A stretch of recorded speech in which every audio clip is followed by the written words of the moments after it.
गाँव में वार करता है, ना जाने का शिकार करता है। तू बता क्या है तेरे हाथों में, सब तो परवरदिगार करता है। संपूर्ण कुरेशी समाज संघर्ष समितीच्या वतीने तहसीलदार व पोलीस स्टेशन ठाणेदार व नगर परिषद सीओ यांना देण्यात आलेले निवेदन। या प्रसंगी संपूर्ण कुरेशी बांधव संघटित होऊन पाहायला मिळाला। कुठेतरी त्यांच्यावर अन्याय होते की नाही हे पण सिद्ध झालं। शासनाने जो कायदा अंमलात आणला त्याचा तरतूद व्हावी। संपूर्ण महाराष्ट्रात राज्य सरकारने गौवंश कायदा अंमलात आणला आहे। त्याचप्रमाणे संपूर्ण महाराष्ट्रात कुरेशी समाज संघर्ष समिती यांनी एका महिन्यापासून त्यांचा व्यवसाय बंद केला आहे।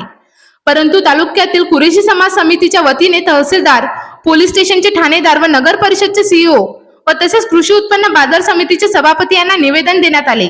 त्याचप्रमाणे कुरेशी समाज संघर्ष समिती यांचा उद्देश आहे तरी काय, या विषयावर कुरेशी समाजाच्या पारंपरिक व्यवसायाबाबत कायदेशीर अडथळे व अन्याय थांबण्यासाठी शासन स्तरावर त्वरित निर्णय घ्यावा, नाहीतर संपूर्ण महाराष्ट्रामध्ये राज्यव्यापी संविधानिक आंदोलनाची पूर्वसूचना या निवेदनाद्वारे देण्यात आली। महाराष्ट्राचे मुख्यमंत्री, उपमुख्यमंत्री व मंत्रिमंडळ यांना माहिती व्हावी या उद्देशाने ते निवेदन देण्यात आले। हा त्यांचा व्यवसाय आहे। काही लोकांची त्याच्यावर घर चालतात, काही लोक बेघर झाले। अशा परिस्थितीला पाहून किती दिवस घरी राहू असा कुरेशी समाजावर प्रसंग निर्माण झाला आहे। येणाऱ्या काळात त्यांचं काय होईल हा संपूर्ण महाराष्ट्रातील कुरेशी बांधवांवर प्रश्नचिन्ह निर्माण झाला आहे।